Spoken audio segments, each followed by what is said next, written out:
guys, welcome back to the channel. Hopefully you guys have had a decent week so far and a happy hump day. Being I'm recording this on a Wednesday, so I wanted to do, and I'm wearing Toronto, the Canada's most covered team, basically, for a specific reason, and I think it's a pretty cool reason. But before I get into that, if you are new to the channel, or if you're new to hockey in general, I'm very happy you're here. And especially if you're new to hockey in general, and you've fallen in love with the sport like I have, let me know. Let me know if you're new. Let me know if you're new to the sport. And also, it would be greatly appreciated if you would hit the like button, hit the subscribe button.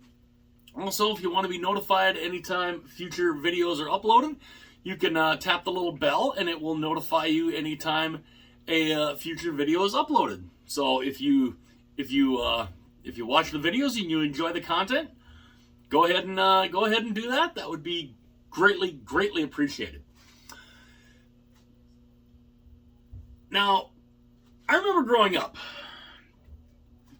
I liked watching Toronto. I was one of them as a kid. Where, junior high, going into high school. I liked all the teams. I still love all the teams. I think I've got a picture I think it's in one of my yearbooks. I want to say it's like my 7th grade. Might be in my 7th grade yearbook. I'm wearing a Toronto Maple Leaf hat. So, I love the Leafs logo at the time. I love the color, the hat. I didn't know how to bend a hat at the time because they were straight. The bills at the time were straight, kind of like how they are now. And I didn't know how to bend them, so it's got a nice big crease in the center of it. It looks awful. The hat, you look at the hat and you're like, boy, he really doesn't know how to bend the bill of a hat.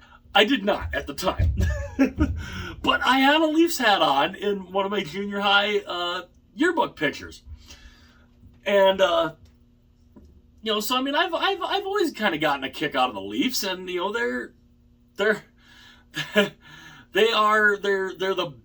they seem to be the bane of Steve Dangle's existence. Sometimes the bane of a couple good friends of mine who live up in Canada and have been Leaf fans their whole lives. So they know the whole, everything that Toronto's gone through. But during that time and going into high school and that, there was one guy that was playing on the team and you didn't really want to mess with. You really didn't want to mess with. And his name was Domi. And I remember watching the one video. Domi's in the penalty box. Some dude is heckling him from behind. And Domi goes, he turns around, he squirts water at the guy. The guy then charges, falls into the penalty box. And then Domi proceeds to, start just going to town on him. And my first thought is, why? Why would you heckle Domi? Why would you do that? And why would you try to, whether you fell into the penalty box or not, why would you even, why? You're just asking for trouble. And he got it. He got a Domi butt whipping. Or Domi butt whooping. Not whipping, whooping. But it was interesting.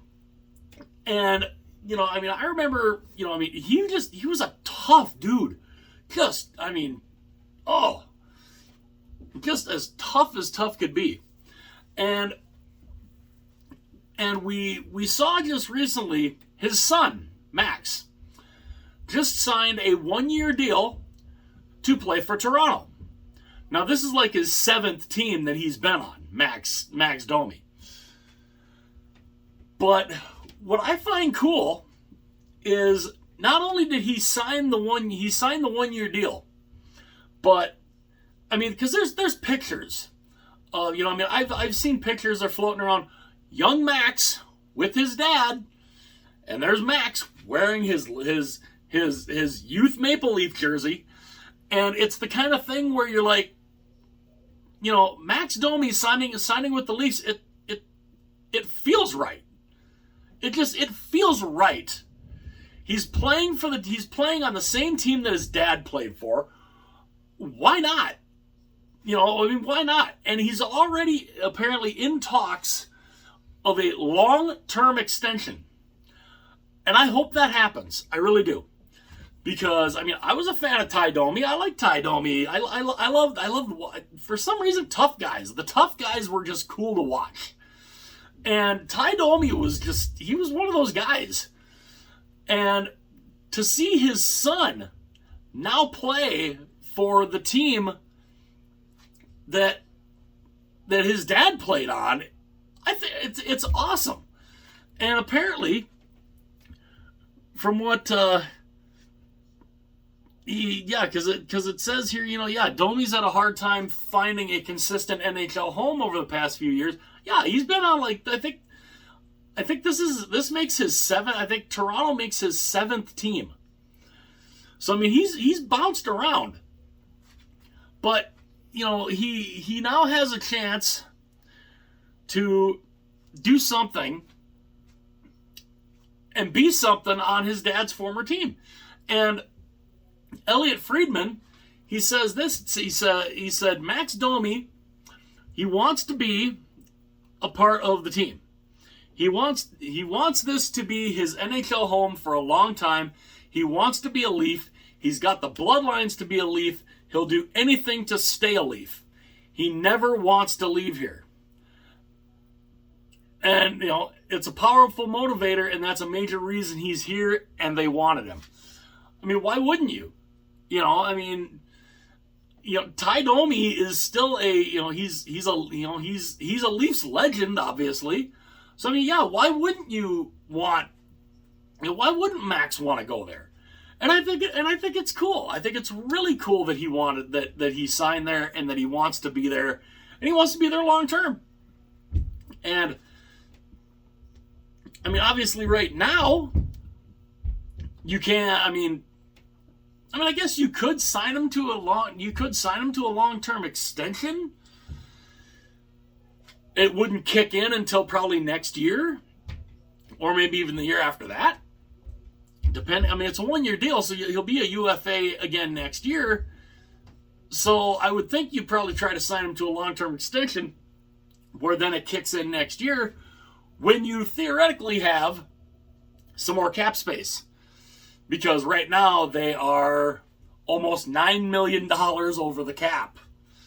Now again, there's ways that they can, you know, whittle that down. I mean, they've got LTIR. They've got a few other things. You know, Matt Murray's one.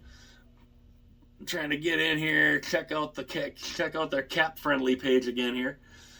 But yeah, currently the Leafs are $8,831,450 over the salary cap. Now again, they have a lot of different things, and they say, yeah, it says here, you know, cap hit of LTIR candidates $5,625,000. So that would knock that down substantially. And then it depends on, you know, do they buy out Matt Murray? But they still have to sign Ilya Samsonov. They've still got to figure out William Nylander. They've still got to figure out Austin Matthews. These guys are needing extensions. Now, granted, as the kids, better known as the herd of elephants, go stomping upstairs, Jake Muzzin will be on the LTIR. That's the $5,625,000. He's going to be on LTIR, so that is going to knock that that $8 million down like real quick. But again, you still have Ilya Samsonov, who's an RFA, and you've got Austin Matthews, who is a UFA after this next season. Also UFAs after next season, William Nylander, Tyler Bertuzzi, Max Domi, which we're talking about Domi here. Domi's already wanting a long-term extension, so I'm pretty sure he'll sign. Bertuzzi, we'll see if he's there after this year or not. But the big ones you've got to deal with are Matthews, Nylander, and Samsonov. Samsonov's the RFA, so I mean you can, I don't know what they'll try to lock him up. I'm pretty sure, and then whether or not they try to put Matt Murray on LTIR, or if they try to buy him out, who knows? But at the very least, with Jake Muzzin on LTIR, they go from $8 million, almost $9 million over the cap to about, $3 million? So, it won't be as bad, but I think it'll be cool. If they can sign Max Domi, because Max Domi is 28 years old. So he's 28 years old. Why not? Sign him to an 8-year extension. It takes him until he's 36 years old. And you basically lock him up as a Leaf for the rest of his career, potentially. If he decides to play beyond 36 years old, then hey, then maybe you can work something out there and you can sign him to another contract. But I love the idea. I love the idea of Max Domi potentially staying with the Toronto Maple Leafs for the rest of his career. I love it. I love the idea. His dad was there. His dad had, the Leafs teams back then. They had some success. They had some not so great years. A couple trips to the conference finals, just eh. And the Leafs we all know they've had their struggles. This was the first year they finally made it out of the first round since 2004, and then they totally forgot that, oh yeah, we have, if we want to go all the way, we got to win more games. And which is why it's going to be interesting to see what they do with the core four, because Tavares ain't going anywhere. And Matthews and Nylander, we're not sure what's going to happen with them, but and they're the two big ones that they're probably more concerned of right now. But I love the idea of Max Domi in Toronto for the rest of his career. And Domi is making $3 million this year. He's making $3 million this year.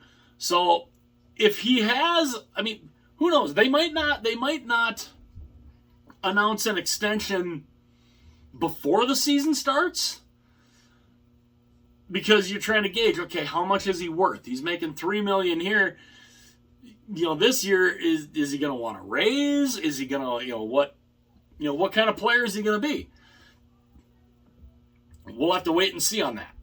But I love the idea of Max Domi as a Toronto Maple Leaf for possibly the rest of his career, and following his dad's footsteps. And you never know. Maybe at some point we'll see Max Domi in the penalty box. Somebody might trash talk him, and he'll do what his dad did: squirt a water bottle at the guy, and the guy will fall into the penalty box, and then maybe Max goes and puts some fist to a guy in the penalty box. Like father, like son, right? Who knows? Let me know what you guys think. Would you guys love to see Max Domi sign a long-term extension with the Toronto Maple Leafs? Would you like to see him stay with Toronto and follow in his dad's footsteps on his dad's old team? Me, I think it'd be absolutely awesome. I'd love to know what you guys think about that. Again, it'd be awesome if you hit that like button, hit subscribe, hit the little bell too if you want to be notified anytime future videos are uploaded. So if you haven't done that, it'd be awesome if you went and did that. And yeah, let me know what you guys think. Max Domi as a Leaf for the rest of his career? I think it'd be cool. Again, hit like and subscribe if you have not done it yet already. And I will see you guys later.